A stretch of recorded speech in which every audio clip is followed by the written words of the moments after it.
There was a lawyer once. His name was Francis Scott Key.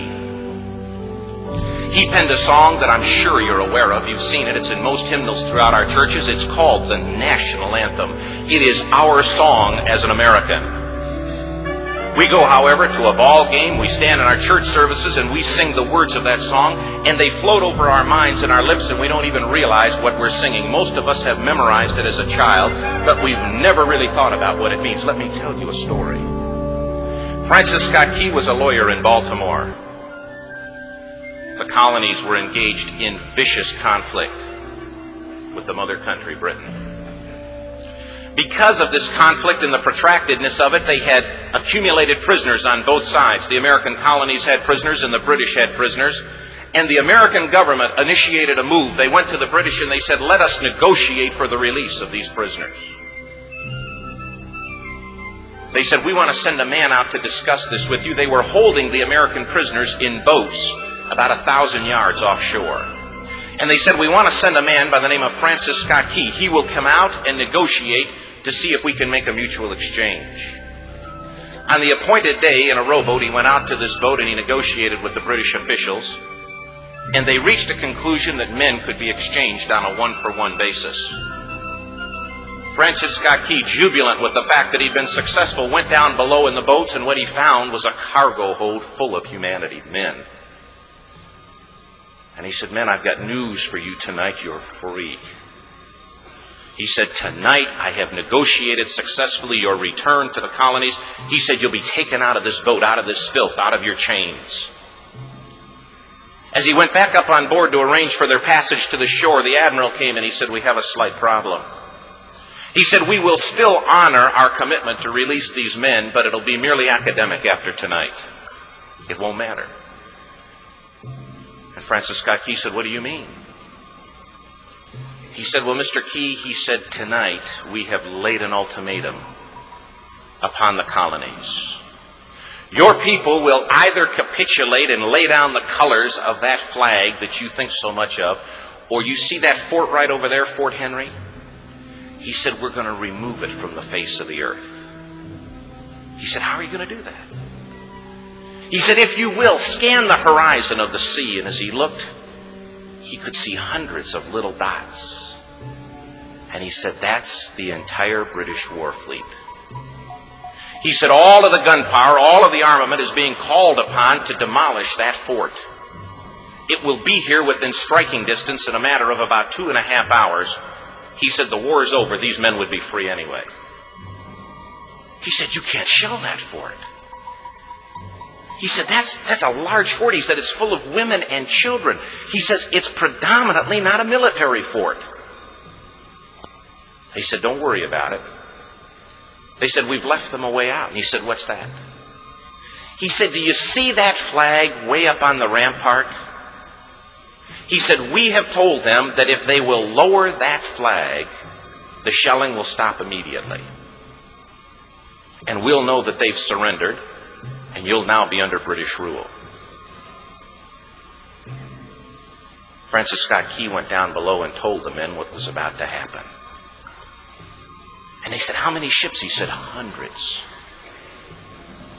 The ships got closer. Francis Scott Key went back up on top and he said, men, I'll shout down to you what's going on as we watch. As twilight began to fall, and as the haze hung over the ocean as it does at sunset, suddenly the British war fleet unleashed. He says the sound was deafening. There were so many guns that there were no reliefs.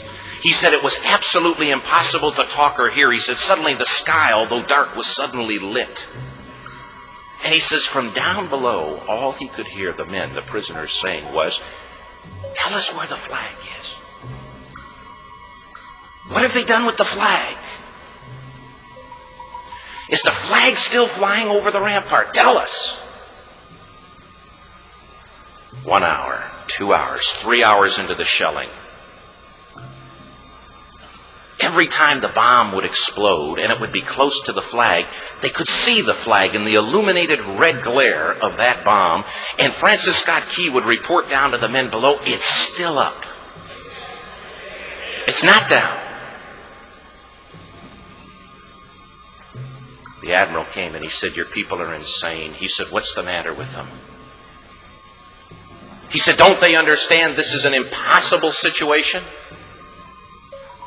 Francis Scott Key said he remembered what George Washington had said. He said, "The thing that sets the American Christian apart from all other people in the world is he will die on his feet before he'll live on his knees."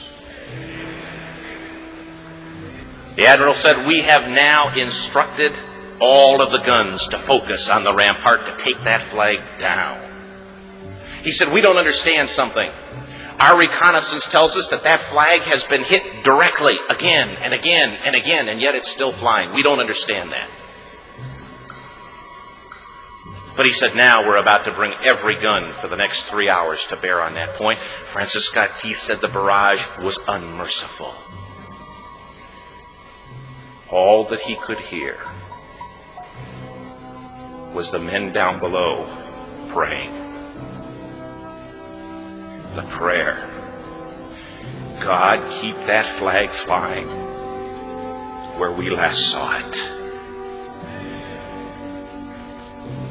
Sunrise came. He said there was a heavy mist hanging over the land, but the rampart was tall enough. There stood the flag, completely nondescript, in shreds. The flagpole itself was at a crazy angle, but the flag was still at the top. Francis Scott Key went aboard and immediately went into Fort Henry to see what had happened. And what he'd found had happened was that that flagpole and that flag had suffered repetitious direct hits. And when it had fallen, but men, fathers, who knew what it meant for that flag to be on the ground, although knowing that all of the British guns were trained on it, walked over and held it up humanly until they died. Their bodies were removed and others took their place. Francis Scott Key said what held that flagpole in place at that unusual angle were patriots' bodies. He penned the song, "Oh, say can you see by the dawn's early light what so proudly we hailed at the twilight's last gleaming? Or the rocket's red glare, the bombs bursting in air, gave proof through the night that the flag was still there. Oh, say, does that star-spangled banner yet fly and wave o'er the land of the free and the home of the brave?" The debt was demanded. The price, it was paid.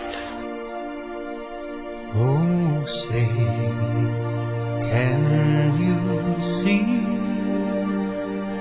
by the dawn's early light what so proudly we hailed at the twilight's last gleaming, whose broad stripes and bright stars through the perilous fight o'er the ramparts we watched were so gallantly streaming, and the rockets break clear, the bombs bursting in air gave proof through the night that our flag was still there. Oh, say, does does that star-spangled banner yet wave o'er the land of the free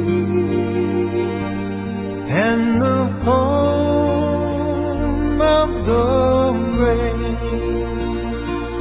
Oh, say, does that star-spangled banner yet wave